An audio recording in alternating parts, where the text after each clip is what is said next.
পৃথিবীর সবচাইতে বড় শত্রু হলো আমার এই নিজের পেটটা। পারুল ভাই, ঘটনা হইতেছে কি, এই নৌকা দিয়ে ফল বের করার অভিজ্ঞতা কেমন লাগিচ্ছে আপনি? হ্যাঁ,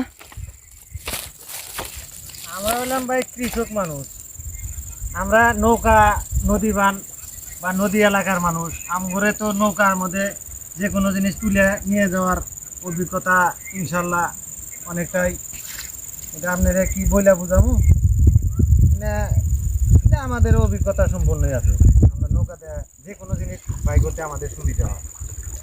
যাই হোক, পাম বাগানের কাজ, পাম বাগানের ভিতরে অনেক চিপা চাপা কাটা, ভেকুর মেশিন দিয়ে কাটা অনেক চিপা চাপা জায়গা থেকে এই ধরনের এই নৌকা দিয়ে, এক কাঠের নৌকা দিয়ে ফল বাই করতে অনেক সুবিধা হয়। ভালোই লাগতেছে এই কাজ কাম করতে না?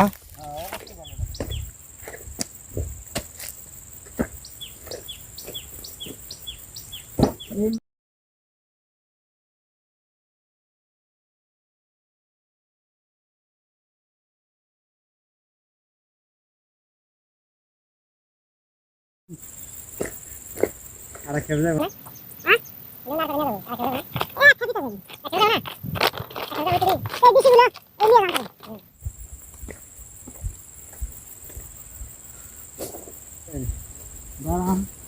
মোবাইল নেই।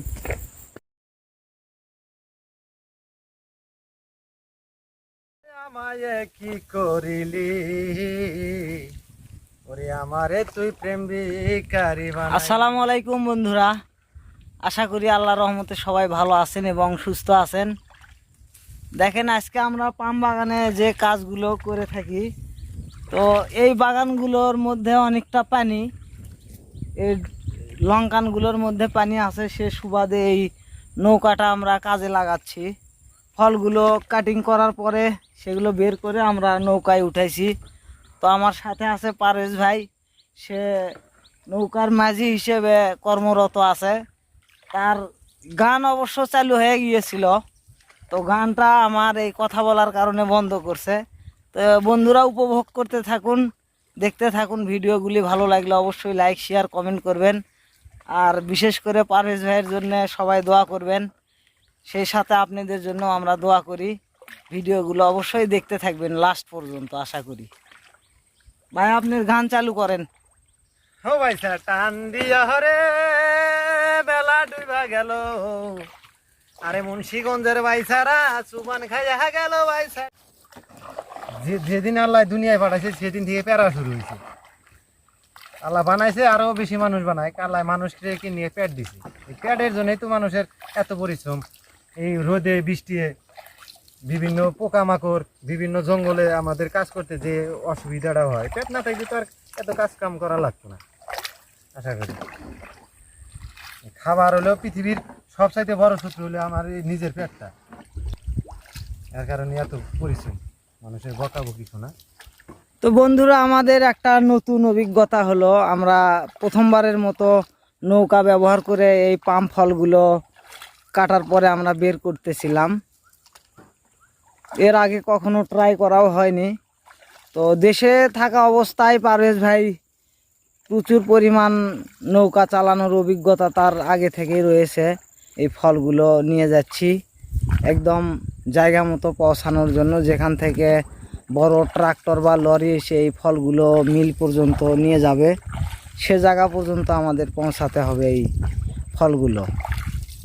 এই বাগানগুলো থেকে আমরা এই ফলগুলো কেটে সংগ্রহ করলাম।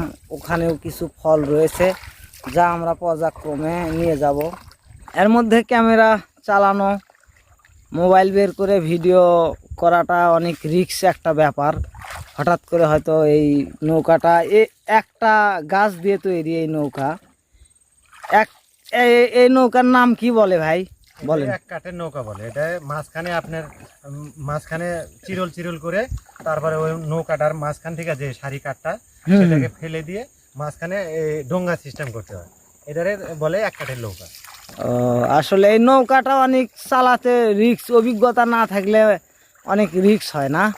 হ্যাঁ, অনেক। এক কাঠের নৌকা তো আপনার কন্ট্রোল করা খুবই কষ্টকর, কারণ এই নৌকার তো মনে করেন তলা থাকে না। এটা তলা হলো অনেকটা ছোট, মানে এরম এরম করে তো তলা করে আর কি। তলা বলতে কোনো জিনিস নাই, এটা কোনার মতো কোনা। আমরা যে নৌকা তৈরি করে থাকি কাঠ দিয়ে, যেভাবে কাঠ করে তৈরি করে থাকি আমাদের বাংলাদেশে, এটা এই দেশের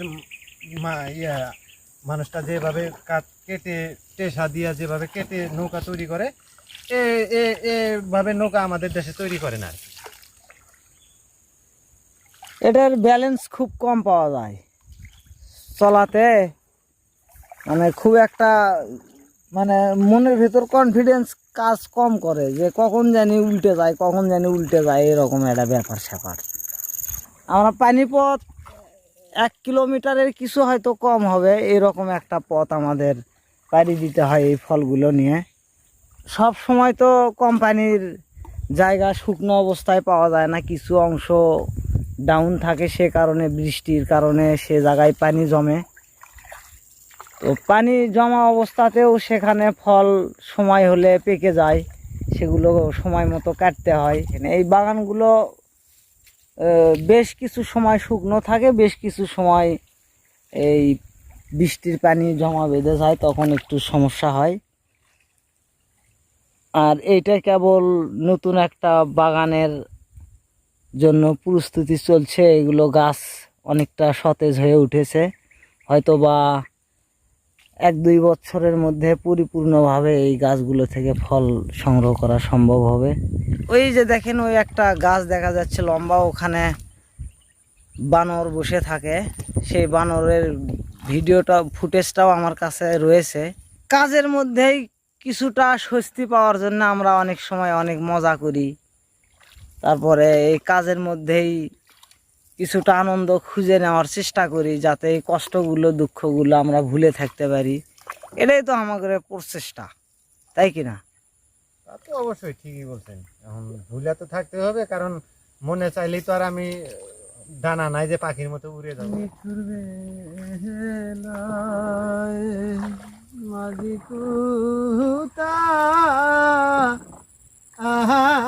চলছ ভাইয়া রে অপূর্বেলায়, ও মাঝি কুতা আহাই চলছ ভাইয়া রে নিঠুর বেলায়। বেলা গেল সন্ধ্যা হলো, পারগাটায় বসিয়া